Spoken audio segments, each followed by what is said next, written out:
The Behemoth Brewing Company presents the Department of Conversation with Pat Brittenden. Behemoth, give me something hoppy. It is the Department of Conversation with Behemoth Brewing, the major sponsor of the show, and we are having a twin 2-year something anniversary with Reverend Malcom Gordon. Is it the twin?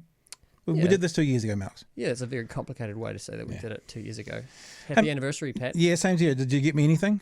Yeah, 2 year anniversaries are neglect, so I got you some neglect. I thought you were going to say something like oxygen. It's air. It's the air anniversary. No, I'm here to take that away.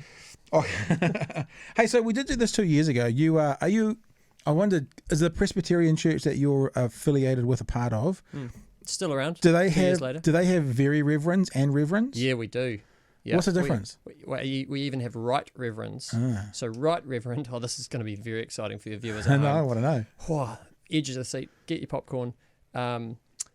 Right reverend means that you are the moderator of the whole thing, which is basically our head honcho, funny word for it. Like head of the head reverend in Pope of the New Zealand Presbyterian gotcha. movement. Yeah, thank you. Speaking Catholic terms to me, Yeah. I'll get that. Very reverend means that you have been, and now you're kind of like, it's like Professor Emeritus, like you were the moderator, you were the Pope, and now you're like just given all of the like respect. Are there still two popes? There were two popes for a while because one. So if that other guy is still alive, which I think he is, then the very reverend are him. Yeah. He's he stepped down. Benedict would be very reverend if he was Presbyterian. Yeah. But because you're the Presbyterians, we only have moderators for 2 years. There's a bunch more very reverends floating around. We don't wait till they die, so they're only Pope for 2 years.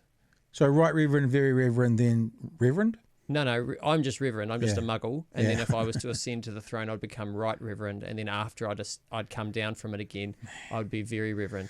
It's crazy that sometimes we talk about religious organisations kind of having a religious vibe to them. Religious meaning, they do things in a really specific way for a specific reason that makes no sense, and that sounds like that. So when I started studying at Otago University, they used to have a drop-down menu that you could choose your own title, and it was a very extensive drop-down menu, and you could choose from things like Our Mother Superior if you wanted to. I used to get letters from the university to the Very Reverend Malcom, which meant that I was a former moderator of the Presbyterian Church. I have been known on various forms to tick Doctor or Sir.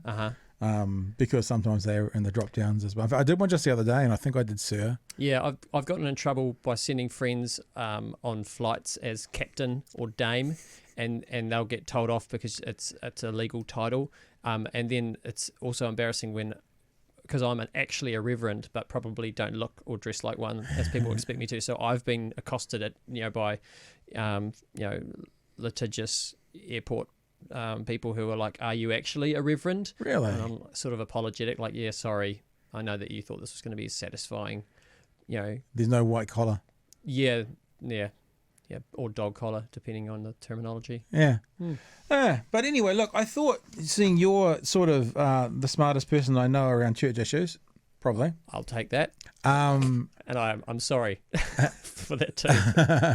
Yeah, my bar's not very high. Yeah. Hi, we often, not as often as we should, but get together for a cuppa and a lunch, and I always say when we've been talking that we should have podcasted that conversation. Yeah.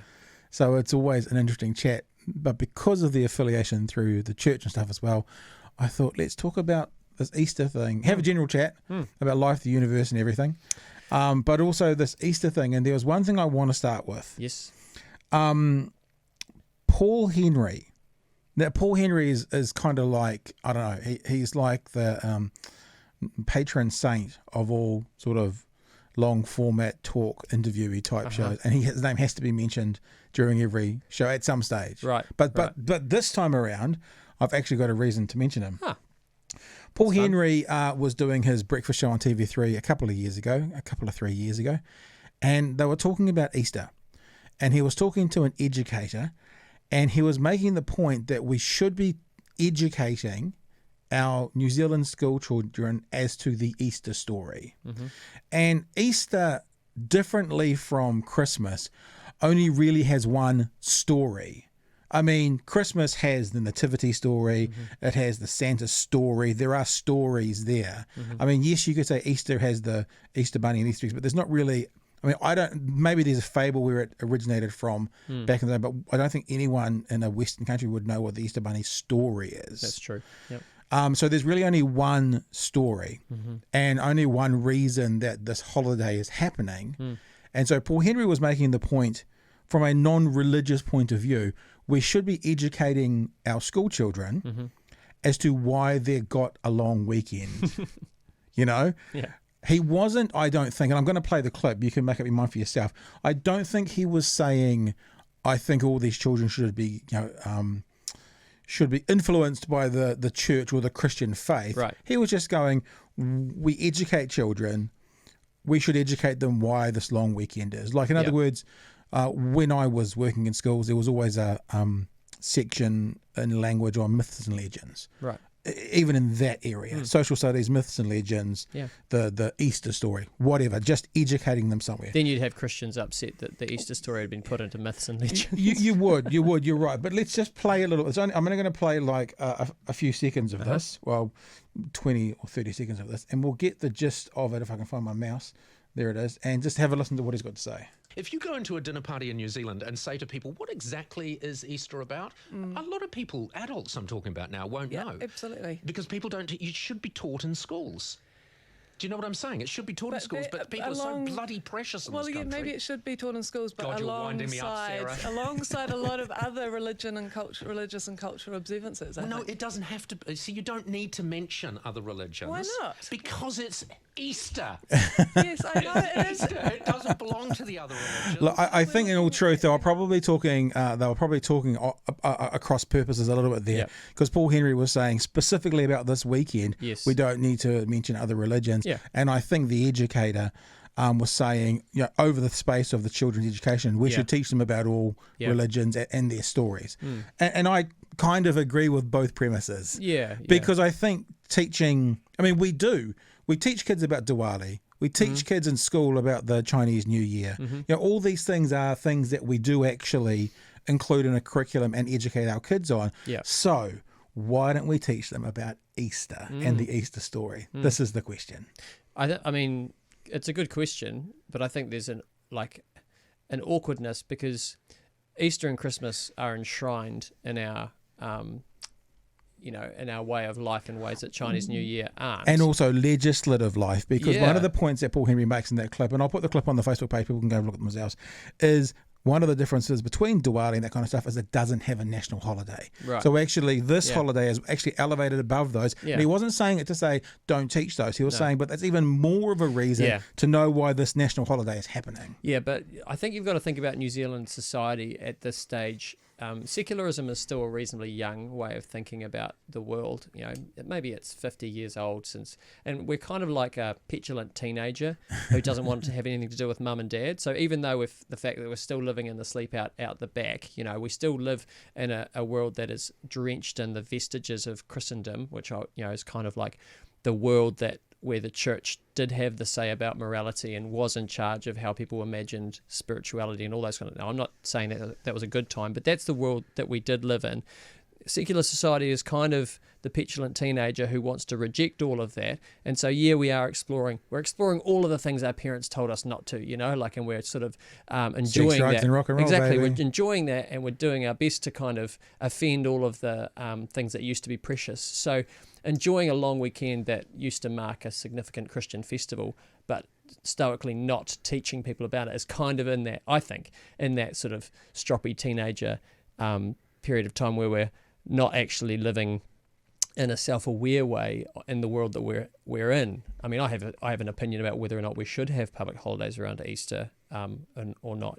Would you care to share that opinion? I would actually. I think that I know there's a lot at stake in this, but I think that New Zealand should just give everybody another week of public holiday and remove religiously based stat days so that people can take Diwali, people can take Hanukkah, people can take and choose how they want to mark their years. Now, most people are probably still going to go, when's Easter and when's Christmas, because that's the universe that we've lived in, that's the trajectory of our culture.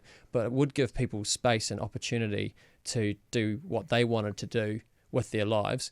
But it does break, the consequence of that is we lose the common Like, what are you doing over Easter? Oh, we Yeah. don't celebrate Easter, or we're lumping it together with Christmas this year to go away. You know, like, But that's one of the things that works so well in society. And let's talk Western society, New Zealand, Australia, America, UK, places that are predominantly either being colonised or the colonisers, and then that they brought their missionaries with them to start the culture, the white culture, yes, which in those countries is now the predominant culture.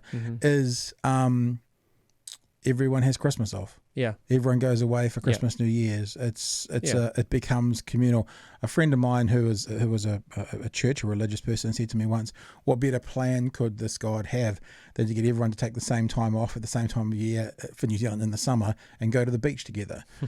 So there's that element as well. Whereas it's become a part of the society we live in. yeah. But I guess what you're saying is, but we're stripping the reason why. And when religion loses its meaning, it becomes superstition. So it either just becomes another day off, or the people who are stoically defending it for the purpose that it's important, for literally God knows what reason, it actually, because it's part of who we are, we're Christian nation, blah, blah, blah. I'm like, actually, well, we're not a Christian nation. At our most, we didn't even have a third of the stats. We didn't even have a third of people going to church, even in the 1920s. Like, so you have to think that Christmas in New Zealand has always been an occasion where most people were like, I don't know, and I don't care. Like, so it's not a change. So here's another thought, right? Because you're saying get rid of the religious-based holidays. Look, on that thought, I think you've got about as much chance of seeing that happen as I do of having a different time zone for the South Island. Yeah, I know it's not going to happen, but I think if people were serious about what that woman was talking about, letting people learn about these things so that they can appreciate them, well, don't just learn about them in an academic way. Like, let the kids for whom Diwali is a meaningful time of year for their family, let them take that time off. Let them experience it the way that Christian families get to experience Easter. I get to take Good Friday, deepest, darkest day of the whole year, and dwell in that. Like, that's very significant for me as a Christian. But, like, what about my Jewish neighbours, and what about, what about Ramadan? Yeah, precisely. So, rather than saying, let's have all the holidays off and all of a sudden we've got an extra fortnight of stat days, I would say, look, everyone gets 5 days or something. Hang on. All just all the holidays off. I'm not arguing. I'm not. What I'm saying is, I'm not arguing. You threw out another idea. No. I'm not arguing for that. So all the holidays off. I'm hearing that's a. I'm not arguing for that. I keep saying no. So I have this theory that, we're both in Dunedin, that summer in Dunedin is ludicrous when the sun's still visible sort of at 10:30 at night. Yeah. So I think that there should be a South Island time zone. Right. Basically, if you take a line, people aren't aware of this, but if you take a line from Nelson to Christchurch, right, everything to the west of that is further west than any part of the North Island. Right. So I think there's a completely feasible reason why we could have a half-hour difference in time zone in the South Island. Yep. It's never going to happen. No. But I think it's a good idea. There's a lot of good ideas that will never happen. But I think equally so, the getting rid of the religious. I think what's probably going to happen is we're more likely to see the death of the religious connotations, which we are seeing at the moment, rather than so in other words, Christmas has become the family holiday. Easter will become the end of summer break. Because is it true that Easter Sunday is it the last holdout, along with the morning of Anzac Day, where you're not allowed to do, like, your shops aren't allowed to be open? Is that still true? Christmas Day, Good Friday, Easter Sunday, and until midday on Anzac Day. So that to me still tells you that there is a vestige, a last lingering vestige. Except there is a difference. There is a difference, actually, because it's this weird thing about the carryover. So if Christmas is on a Friday, then Friday shuts down. Friday's the public holiday. Friday there's nothing happening. But if Christmas is on a Sunday, Sunday still shuts down. But Monday is a public holiday for it. So in other words, if you work on Christmas Day and it's a Sunday, there's no penal rates. Right. So there's no. You're getting it on Monday. Yeah, because that's the holiday. So if you're working on Easter Sunday, in theory, I don't know what businesses do, but there's no penal rates. Right. So that's another kind of oddity. Not that this is part of this conversation, perhaps that but you understand it. And this big sort of this day where we shut everything down. If you're working, if you're working in let's say a 24-hour petrol station, which will still be open, you don't get penal rates. Right. That sucks. And you're missing Christmas dinner with your family because they're having it on the Sunday. But if Christmas is on a Friday and you're working that same shift, you get penal rates. Yeah. So anyway. bygone sidelines.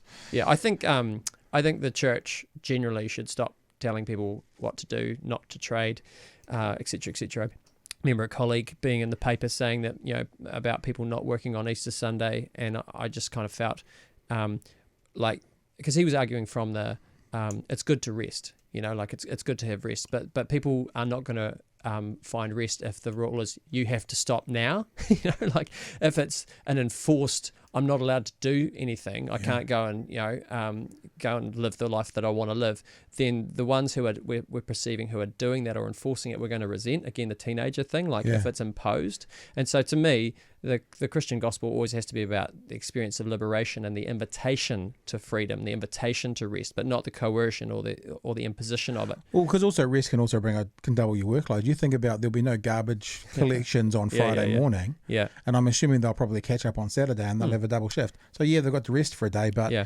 then they've got twice the work to do. I just talked to a mate who was getting ready after school, picking up his kids yesterday at school, and we were talking about him going away for the weekend, and we ended up realising that the process of getting ready to go away often renders one in more need of a holiday than the process of not going away, and that was the process. That was the situation he was in, was just kind of like rah. There's an American comedian, and I'm going to get it wrong, so I won't try and cite it, but they talk about the process of setting up to go away for a weekend. And they do this big long story about, getting all the kids together and packing the car and doing all this and doing all that. And they pack the car and they get the kids in the car and the wife's in the car, and he shuts the wife's door and he walks around the back of the car and he goes, "That's my holiday." Walking around the back of the car to get into the driver's door, and then his holiday is over. And make the most of that 7-second walk. Hey, it's interesting actually, because I think down this part of the world, and Otago is one of the places, I don't know quite when Warbirds over Wanaka happens, but I think it might Easter be around. weekend. Yeah, I think it is around. Okay, so it is around Easter. Now that's always one of the arguments, that these guys have their biggest weekend of the year, and they have to apply for all sorts of special permits to open on Sunday, or they just break the law. And they hit the $1,000 fine, but they make 10 times that on the day, so they put up with it anyway.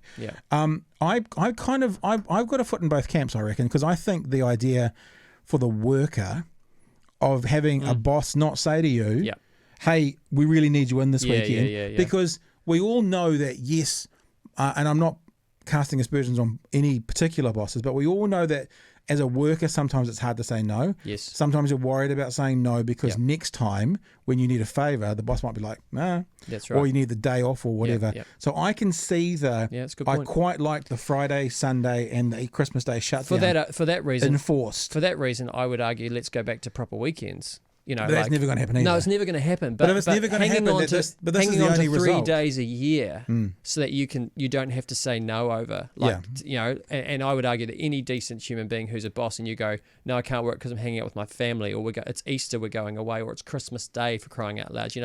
That if we're going, well, they haven't got the basis to refuse, and there's a power imbalance, that already speaks of an unhealthy universe. Of course, but if you're also then getting rid of your religious holidays, your enforcement of them, 3 and 365 days, or whatever, the other holidays that we're going to get rid of the enforcement of them. In other words, a boss can't ask you to work, sort of thing.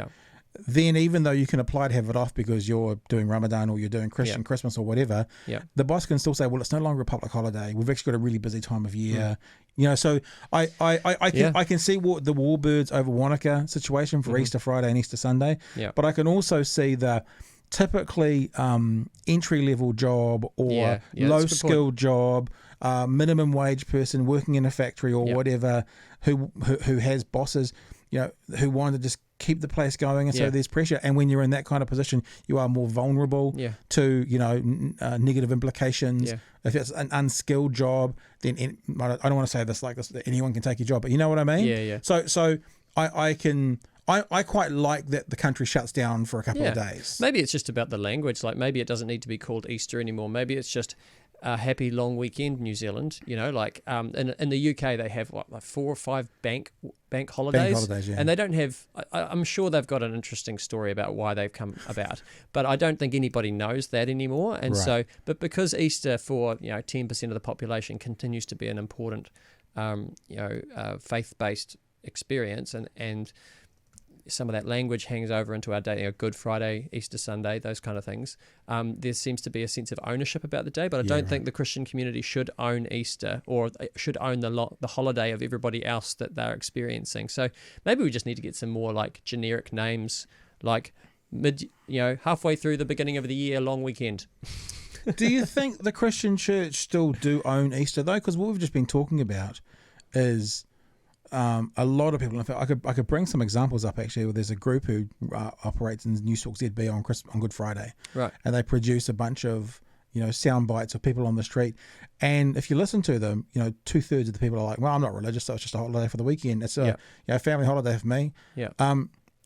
Maybe because there's a lot of noise made around kind of Jesus on that weekend, more because there's not an alternative story. This is the thing, there's not an alternative story. Like Christmas, the alternative story is there's noise made around Jesus, but there's a lot of noise around Santa.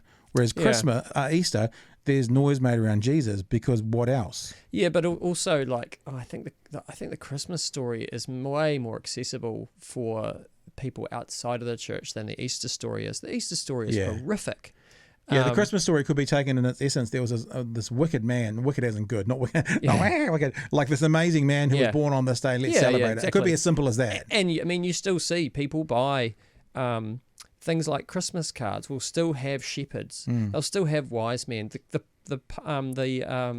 The stamps that New Zealand Post produce at Christmas time will often have angels and trumpets. It's a happy holiday. Yeah. But and the birth of a baby is an easily accessible motif or image to speak about new life. It speaks about potential, about possibility. These are aspects I think that lots of people can kind of like buy into, and it's not as. Whereas Easter, and even Christians are like struggling. You say that word Christians with such a sneer on your face. Even Christians are struggling to do Easter properly, like in terms of the scope of the story, like that Jesus on Good Friday dies as a criminal under the curse of God. Like that is the tragic ending to this hopeful story. And then on Easter Sunday, like paradoxically and against all odds, is somehow not dead and is not under the bondage of death anymore. But we just tend to go for the Disney happy ending. So I think Christians aren't actually doing Easter properly. As I just said, and I wasn't meaning to be flippant when I said it's a happy holiday, meaning happy holidays. You mean Christmas? Yeah. Easter is not. Well, so it's easy to buy in. Happy. Well, but it's about. Well, for a lot of people, it's about this dude who got stuck on a fence and was murdered. Yes, it's a story of the state. It's a story of murder by the state. Yes, it's not really the kind of, and so you can see why there's not Easter cards. Yeah, but I mean the trouble is that a lot of Christians wouldn't even describe it as a story of a man being murdered by the state, because we've created such a theology around Easter that Jesus' death has become necessary to human salvation, which I think is deeply problematic. When our theology necessitates an act of violence like Jesus' Can I just say, you're using a lot of really big words. Sorry about that. No, and I'm serious, because I understand that people like you and me who love religious conversation, and we get into this. Can we just unpack that a little bit, what that means? I do like it that you do normally talk to me like I'm 5, but okay. But it's like salvation, necessary for salvation, deeply problematic. Just a little bit, just in a couple of minutes, unpack that for me. So what I mean is that you've got people who, this is what my PhD is about actually, is trying to work out what the first Christians thought about Jesus dying. Because within a couple of generations, people were writing about Jesus' death as being a really good thing, as in it saved us. Jesus died for us. Mm-hmm. And because he died, we aren't going to have to die the way he did, or we're not going to suffer the way he did, or he has won for us something that we wouldn't have found. So the story gets wrapped around the experience of Jesus' death. And what it ends up meaning is that kind of God wanted Jesus to die, and God needed Jesus to die in order to pay a penalty that humanity owed, or kind of like God was the cosmic parking warden and we had like fines that we couldn't pay off, and Jesus paid that fine with his life. But what it ends up meaning is it makes Jesus's like horrific death somehow essential to the Christian story. So rather than something awful, you get Christians on Good Friday thanking Jesus for his sacrifice. And Jesus himself wasn't even being thankful for his sacrifice. He is crying out for deliverance and wanting, my God, why have you forsaken me, is what he says. Where the hell are you? Precisely. Yeah, that's what the original in Greek says. And But instead we've kind of got this airbrushed story where it all makes sense and it's all beautiful, and even the awful bit at the start is actually, if you look at it from a certain angle, a really wonderful thing. And I think we just haven't recognised that Easter is confronting us with a horrific truth about us as humans, that we're violent creatures, and the divine response to our violence, God's response to human violence, is not to retaliate, but to absorb it, to end it. And John's Gospel, when Jesus dies, he says, "It is finished." And it's almost as if God on the cross takes all of the human anger and rage and violence and absorbs it and ends it and does not reciprocate it. That to me is why Good Friday is good, not because what happens to Jesus is actually ultimately a good thing. It's actually a mirror on our human nature. I just thought for the first time ever, like when you were talking like that, and I grew up in the Catholic Church, so I've been around this God story for nearly 50 years. Yeah. And I'm thinking about how we, quote unquote, celebrate Anzac Day. Mm-hmm. With all those people who died, who got shot and killed, who were left on, the beaches, whatever else. There doesn't ever seem to be that celebratory way of doing it. It's reverent, it's reflective, it's what these men did for us, and I can't even fathom what it would have been like. Yeah. But you're right. I mean, watch Passion of the Christ if you want to get a pretty horrific representation of what a crucifixion is. Yeah. And those were commonplace in Roman times, right? Yeah. But to get a representation that fills you with dread. Yes. I can still remember a scene in that. I was in the cinemas where they get him with a cat of nine tails or something, and as they pull it out, the flesh comes with it, and it's just like, okay, this is not this is not your everyday story about Jesus dying for people. Yeah.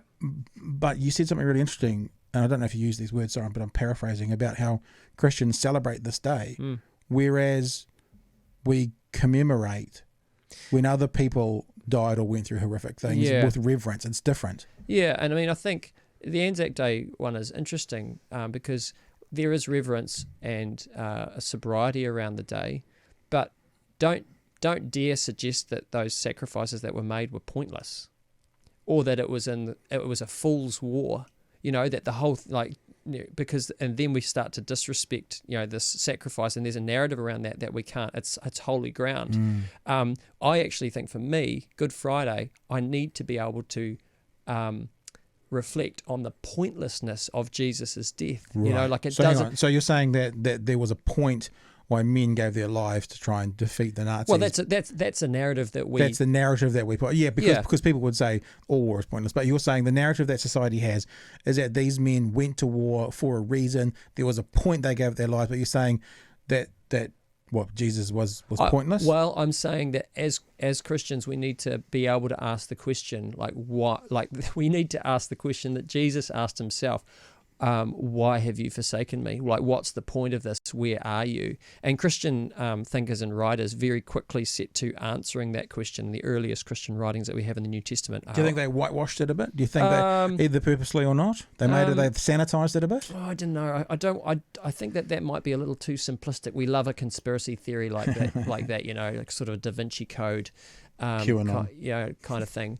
I don't think it's quite that straightforward, but I do think that the narrative of the Christian faith has struggled with inexplicable suffering. And I think at the heart of the story, if you ever want an example of inexplicable suffering, you look at the guy who didn't do anything wrong, who gets crucified by a mob and complicit authorities when nobody in the room can agree with why he's done it, or what he's actually done that's wrong, and he ends up paying for it with his life. And then the religious tradition that grows up out of him goes, oh, don't worry, it wasn't pointless, it's actually the most wonderful thing that's ever happened. I'm like, I'm sorry, but that transition is just a little too hurried for me. And what it ends up meaning is that people of faith are often remarkably bad to be around when you are in a situation of inexplicable suffering, because they'll be the people who go, oh, don't worry, like, I'm sure this is happening for a reason. It's for a reason, yeah. And there's this verse in scripture that gets abused, which is that all things work together for the good of those who love God. And the number of crimes. So therefore, the 5-year-old with cancer, something good going to come from Yeah, that's right, those? precisely. So, and we base it all on Jesus' death seeming like a bad thing, but ultimately being a really, really good thing. And I'm arguing that there's spiritual depth and actually personal depth that comes from reflecting on, no, the bad thing is a bad thing. What comes out of that is actually a separate issue. The responses that happen and the fact that the mosque shootings result in people being more compassionate doesn't mean the mosque shootings is a good thing. The fact that we now live in a community which is more open to our Muslim sisters and brothers doesn't justify, but that's what's happened to the story of Jesus. This terrible thing has led to all this other great stuff for us as humanity. That's the theology or the spirituality behind it, and I really have a problem with that. You mentioned that the story of Jesus, the Good Friday story, and you said, and I wrote it down, is essential to the Christian story, and you have a problem with that. A lot of people would say that's the kind of crux of the Christian story. So maybe I'm paraphrasing badly what you said when I said you're using lots of big words. But I'd like to understand what you mean by that, because I'm sure there are a lot of church people who, maybe I've misparaphrased you, but who would hear something saying, if one who is a reverend wouldn't go that this is the center point of the whole religion, therefore the most important part, then what can that mean? Can you unpack that a bit? So what I'm saying, I don't have a problem with Good Friday. I have a problem with the way that Good Friday has come to be understood and celebrated. Yeah, celebrated. We think of celebrators as party poppers and balloons, and probably that vision of Good Friday. I'm leading the music at my church tomorrow morning, and was just bouncing emails back with my the minister. And you've cancelled the party poppers? Oh yeah, well we're keeping the Roman candles though, because that's pretty insensitive. Roman candles. It's contextual. It's contextual. So what I have a problem with is this belief that Jesus' death is not problematic, is not horrific, is not awful. Right. So the essential, the thing that you're saying, correct me if I'm wrong, because I'm just trying to, this is for me, I'm trying to work this out as well, is the thing that's not essential is the belief that was a good act. That people were like, it's okay because of the outcome. Is the thing that's not the thing that's not essential is the need to buy into the narrative that it's called Good Friday because a good thing happened. Yeah, precisely. A simplistic kind of reading of it. So, and the reason that I have a problem with that is because if this is all being orchestrated by God, this is what this, it's all a good thing is built on. It's all being orchestrated by God. We then have a God who uses means such as the crucifixion of his own beloved son in order to accomplish something else. So now people often go, but that shows us just how much God loves us, that he would do that. And you're like, or how much of a sadist he is. Yeah, well, you're like, hang on a minute, I have a problem. Apparently, the theology goes that these people over here have done a lot of wrong stuff, and God is wrathfully vengeful towards them and wants to wipe them off the face of the planet. Over here is an innocent person who's never done something wrong. Apparently, this God of justice, by this innocent person who's never done anything wrong, absorbing all of the punishment that he wants to give to those people over there, this God of justice will somehow be satisfied by that. I'm like, but the people who did the wrong thing haven't had any justice, and the person who absorbed it all hadn't done anything wrong, and apparently we're like, oh, that tidies it up nicely. I'm like, it asks more questions than it answers. It almost says to me, when you get away with a crime and someone else gets blamed for the crime, you're so they've convicted that person of the murder I've committed. Yeah, that's right. All right, I'll just get my head down. Then and the universe is in balance. Everything's okay. Everything's good now.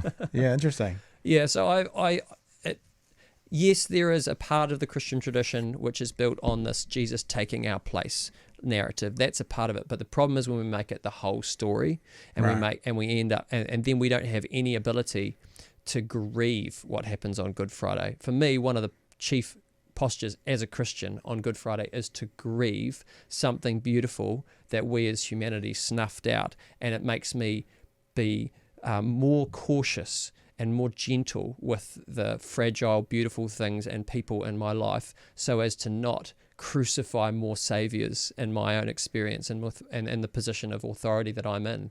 Sort of like make space for these voices to be heard rather than to conspire against them, to silence them.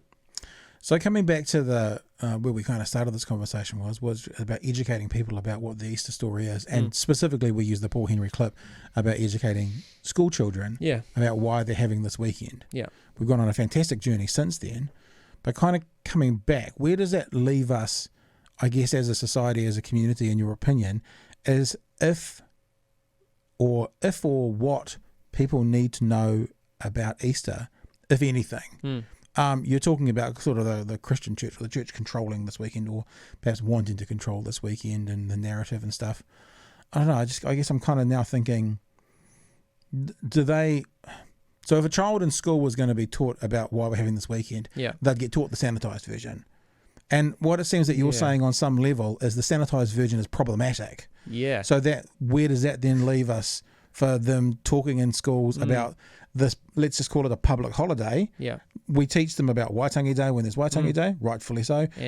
Anzac Day, Labour Day. Yeah. You know, we have some teachings around Christmas. I think that's probably problematic for some as well. Yeah. And you could see in the clip that we played, for those who watched this, when the educator, I think it's Sarah Longbottom, I think her name was, when Paul kind of said teaching in school, there was like this, like, well, what do you know, there was this visual sort of we don't do religion in schools, but when religion is a cornerstone of the thing we're doing, would it be more problematic to teach that then, because it could only be the sanitized version versus the Passion of the Christ version? Yeah, look. Let me say, I've never watched the Passion of the Christ, nor will I ever watch it, and I'm not advocating for a more kind of gory saturation of understanding the violence of it. If you said to me, "Hey, here's a footage of your best friend being tortured and killed," I would not watch that. Right. Knowing what had happened for me to the person that I loved would be, torment enough, without then sort of. And at the time when the film came out, lots of Christians almost saw it as a devotional kind of exercise to go and see what Jesus had done for us. I didn't see it like that way. Fair enough. And still kind of don't.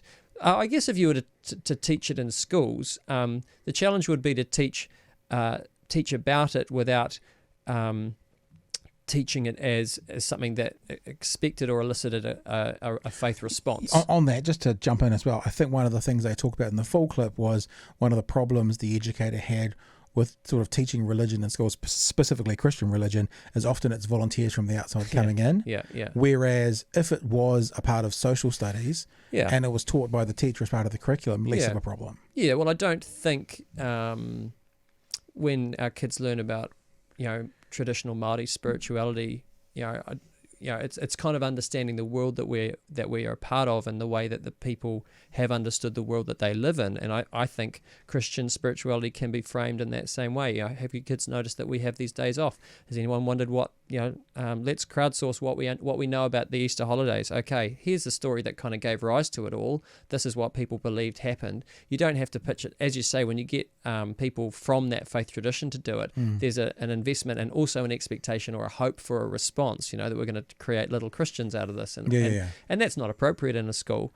But there's no reason that we can't know about this story without having to buy into it. Knowing about it is fine. Do you think, two-part question, sir, do you think that the people outside the church, especially around schools, are so terrified to talk about the church issues within the school that they're just like, they avoid it at all costs? And I guess I wonder, is it the church to blame for that fear around talking about church issues within that kind of context? I mean, we do hear a lot about, and I worked on ZB for a long time, so I've heard every right-wing comment, but we do hear a lot of people say, like, they'll be teaching Diwali in the schools, but, they'll ignore Easter altogether. And whilst that's coming often from a bigot's point of view, sometimes there's a grain in there. There's a grain to go, why? Yeah. So is it the church's fault that the word Christendom and teaching about it is basically it's something that would kind of never be even considered? Yeah, I mean, I come back to that point I made earlier on about, I think we are living in a society that's behaving like a teenager that wants to leave home and get away from it.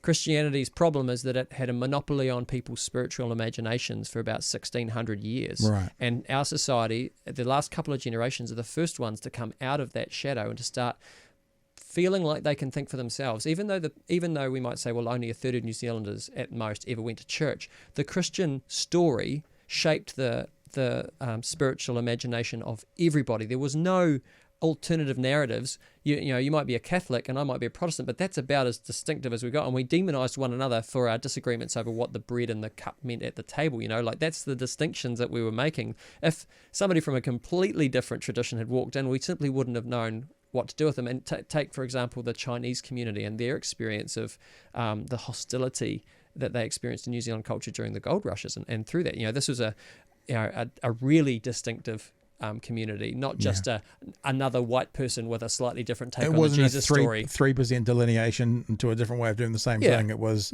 night and day. These people understood the universe differently. And so now that New Zealand society has come out from the shadow of Christendom, it's kind of flexing its wings and working out how to express itself and understand itself.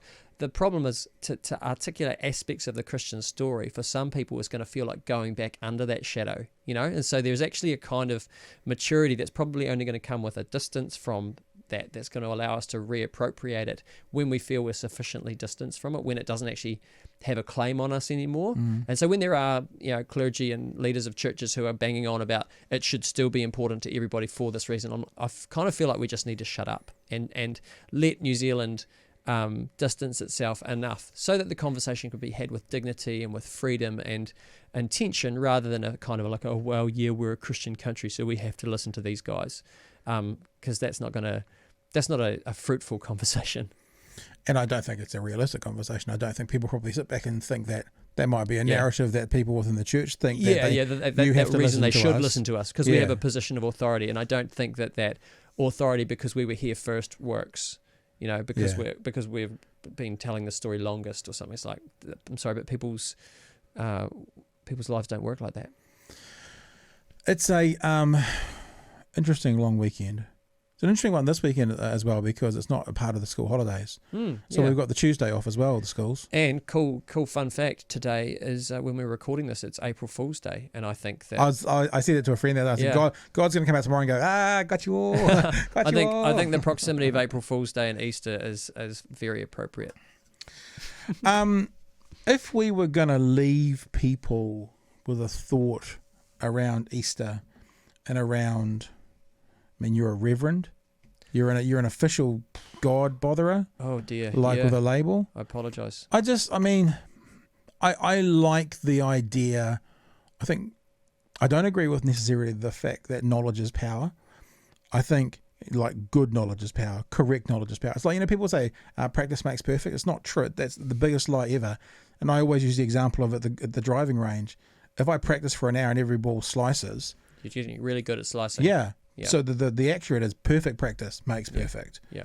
And I just wonder, I like the idea of having as much knowledge as possible. Mm-hmm. I like the idea about knowing what Diwali is about. I like the idea about knowing what Ramadan's about. I like the idea about knowing what Waitangi Day is about. Yeah. I like the idea of all these things. Yeah. But maybe that's because I'm comfortable knowing about the church story. Yeah. Because I spent the first 16 years in the Catholic Church, so it's part of my family history. And my talk about Protestants and Catholics. My heritage is out of Northern Ireland. On the Catholic side. Yeah, that's my DNA. Yeah, for want of a better word. Pardon if you heard that. There's a puppy upstairs. It sounds like he just broke something. We'll go check on that in a second as we wrap up. But what? I'm put off now that I left the dog with a massive bone upstairs and I have no idea the size of that bang, what that was. So as we're wrapping up and hoping there's still a live dog upstairs in the house. Trapped underneath a bone. Yeah, trapped underneath something. Freaking I don't know. Dining room table. Yeah, so maybe I'm more open to the conversation, not to say yay me, because I'm comfortable with the God conversation. Yeah. People who aren't comfortable with the God conversation, what do we leave them with to say? And I'm not saying about converting pilgrims. No. I'm talking about knowing the story as to why we have this weekend. Yeah, good question. For me, perhaps an invitation for people is to consider what these days represent in the story. So most people agree that this guy Jesus seemed like not a dick, that he seemed to be trying to make the world better rather than worse. And yeah, people who've come and followed him have done all sorts of things, and many crimes have been committed in his name. But the guy himself, well, Easter is simply 3 incredibly important days in his story. Friday we remember and mourn that he fell on the wrong side of power, and he threatened the wrong people who had it in their control to put an end to him and silence him. And so for me, Good Friday is sort of a reflection on how in our world are we silencing the voices that we most need, or how are we threatened. Holy Saturday, the day in between, is the day in which everything that we hoped for is lying in the grave, and we think that it was all for nothing and that we were the biggest idiots to believe in something in the first place. And to me, that's a human experience. That's like hoping that this person was the one and finding out that they were like they'd friend zoned you. It's like, our Holy Saturdays come in lots of different forms, and yet I think that acknowledging that was part of Jesus's story can be something that allows us to give that space dignity or intention. And then Easter Sunday is not about daffodils blooming in spring, or the caterpillar becoming a butterfly. It's about something that we had not foreseen, like re-emerging, and it's not the thing that I often point out to people is that the Jesus that the first Christians lost is not the Jesus they get back on Easter Sunday. They actually believed that Jesus was going to lead them to a kind of a military conquest and take over Jerusalem and then take over Rome, and that put them in charge, and then they would rule the world. And so the Jesus that gets crucified doesn't actually get resurrected. The Jesus they get back on the Sunday is one who appears to them out of nowhere and fills their heart with hope, and then disappears again and speaks to them with words that set their hearts on fire. And to me, we have to, Easter reminds us to let go of what we need to let go of, and to keep those hands open to receive the surprises that might be just around the corner that we couldn't have foreseen. That's the pattern of Easter that I think could be life-giving to the rest of New Zealand. Makes me think as well, as you're describing it, is I don't mean to kind of dumb it down, but that's sort of my skill set, dumbing stuff down. Is we can all learn from a story. Yeah. You hear the story of, I went and saw, oh gosh, I forget it now. There's a movie. Went and saw the first movie I've seen since pre-COVID lockdown the other week. Jesus and the Black Messiah. Judas and the Messiah, or Judas and the Black Messiah. Got it. Was it good? Amazing. I wanted to see it. I saw the trailer the other day. Amazing. I must get to go and see it before it finishes. And I'm the kind of person that I will learn from when I say learn, something will twig, or I'll be inspired, or I'll be reminded of something in a song, or in a book, or in a movie, and come away with, like what I took away from that movie. I'll probably get the quote wrong. One of the quotes that gets used, and I think it's a Malcolm X quote that the Black Messiah is reiterating. He said, this is completely irrelevant to what we're talking about, but just as the learning thing, he says, war is politics with bloodshed. Politics is war without bloodshed. To which I came away thinking, so America's been at war with itself since the late 60s, because they've had politics with bloodshed up to and including January the 6th of this year. So, but what I'm saying is I feel inspired and I can learn from the story. And if nothing else, the story about sacrifice, redemption, giving back, coming back, new stories, there's something in there for everybody. And I'm not even saying to be a part of any kind of religious affiliation, but if it could be figured out that way, coming right back to our original story about in the schools, then maybe that's a path for educating kids, people in general, as to what this story is. Put it up there with the myths and legends, the Tani Whātua. I'm fine with that personally. And about why we're having this weekend. I mean, listening to what you're saying, it makes me think that if I could give people one takeaway from the Easter story, is that when you're convinced your story is ended, it probably hasn't. Just hang around for another couple of days and see what happens, because there's this funny, lovely story at the end of Luke 23, where there's these disciples trudging out of Jerusalem, and they fall and step beside a stranger, and the stranger says, "Why are you looking so sad?" And they go, "Are you the only one who hasn't heard? Everybody in Jerusalem's been talking about it. There was this guy called Jesus, and there's the saddest verse in all of Scripture. We had hoped he was the one who was going to save us. We had hoped." And then they pour out their hearts, and this stranger listens to them. The stranger turns out to be Jesus. He goes, "Ta-da!" Yeah, well, he doesn't actually go, "Ta-da." No, he doesn't, He breaks bread, and then they go, "Oh," and then he disappears, because that's what Jesus does. He's a slippery beggar. And but to me, that tells, in the moments that we give up hope and decide, that's it, I'm out, I'm cancelling the whole thing, I'm giving up. Often the lesson is just is there any way that you can hold on, because maybe something is around the corner that you haven't foreseen, and that might be what Easter is about for us.